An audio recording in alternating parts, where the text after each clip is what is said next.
दिनांक 20/11/2024 को 64 तिरोडा विधानसभा मतदान केंद्र 77 नाजनी अमीन पठान निवासी तिरोडा इनके द्वारा आज क्रमांक 77 में वोटिंग मतदान करने पहुंची महिला का किसी अज्ञात व्यक्ति द्वारा मतदान किया गया एवं संबंधित महिला जब मतदान करने पहुंची तब वहां के उपस्थित कर्मचारी द्वारा महिला को वोटिंग करने से रोका गया।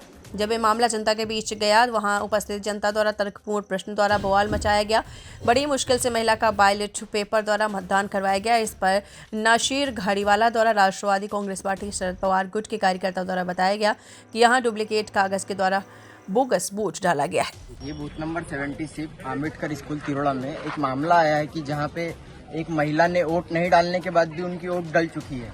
आइए उन महिला से बात करते हैं हम। क्या करें? आपका पूरा नाम बताओ। नाजनी अमीन पठान जी।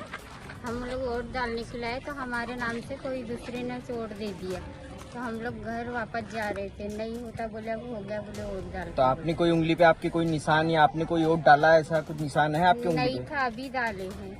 अभी डाले आपने? हमने बैलेट पेपर पे फिर से वोट डाला? हाँ, पहले वोट डल चुका था क्या? हाँ, पहले डल चुका तो था। आपने 2 वोट डाला है कि एक ही वोट डाला है? एक ही वोट डाले। तो आपके नाम पे 2 वोट है? हाँ। ठीक है ना। अच्छा ये बताइए कि वहाँ जो बैठे कर्मचारी उन्होंने आपको क्या कहा? डल गया बोले, आपका वोट डल गया है बोले, और वापस जाओ करके लिए बोले घर बोले।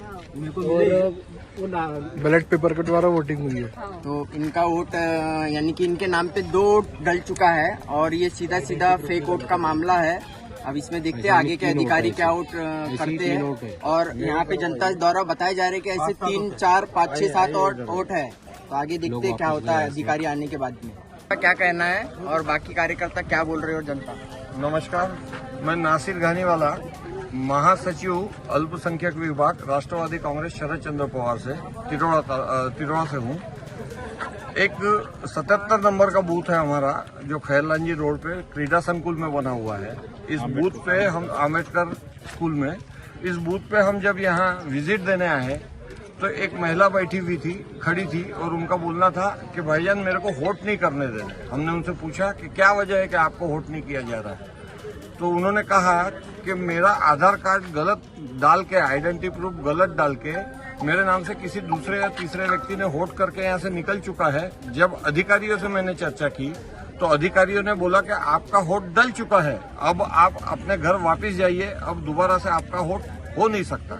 जबकि उनकी आइडेंटिटी प्रूफ ओरिजिनल है, वो उनका नाम ओरिजिनल है और उनकी जगह पे कोई दूसरा बोगस वोट डाल के यहाँ से चले गए। आधार कार्ड नंबर भी गलत इस तरह के फिर छानबीन करने के बाद में सभी कार्यकर्ता यहाँ राष्ट्रवादी कांग्रेस शरद चंद्र पवार के हैं। इस तरह से छानबीन करने के बाद में ये बात सामने आई कि कुछ लड़कों ने कुछ बोगस वोट डाल के इसके पहले भी वहाँ चले गए। हमने जब निवडणूक अधिकारी से बात की तो उनका बोलना था कि अब जो हो गया, फिर से अपन इसको बैलेट पेपर पे वापस लेते हैं। तो मुझे ये नहीं समझ में आ रहा है कि ये जो यंत्रणा यहाँ चालू है, इस तरह से दिन भर के अंतराल के अंदर कितने सारे बोगस वोट डाल के किस किस को बोगस तरीके से ला के बोगस तरीके के डुप्लीकेट आइडेंटिटी प्रूफ के आधार पर कितने लोगों के वोट डाले गए होंगे। ये एक जटिल समस्या है। ये जो भारतीय यंत्रणा है सार्वत्रिक निवडणूक की, ये किस तरह से यंत्रणा यहाँ लागू की गई है और यहाँ के कर्मचारी किस तरह से बोगस तरीके से वोट डलवा रहे हैं, ये समझ में नहीं आ रहा है। सामान्य सभी जनता भ्रमित है कि किस तरह का गोरख धंधा यहाँ चालू है।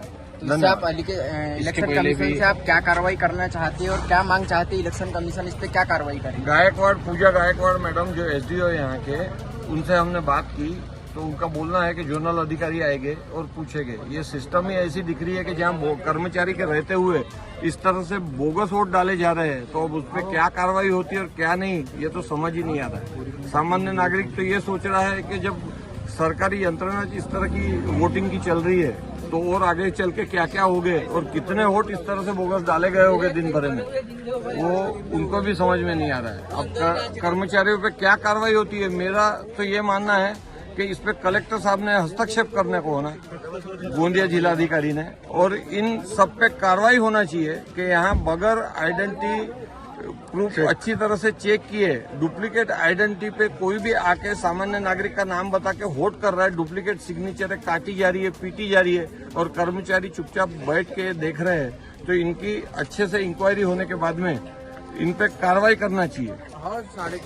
तो आपने देखा कि यहाँ पे जनता ने और कार्यकर्ताओं ने क्या मांग की है। अब देखते हैं आगे की कार्रवाई जिला अधिकारी और तिरोड़ा एसडीओ क्या करते हैं, कि अपने अधिकारियों पे कार्रवाई करते हैं कि आपने किस तरह की वोटिंग पे ध्यान दिया या नहीं दिया, ये आगे की जानकारी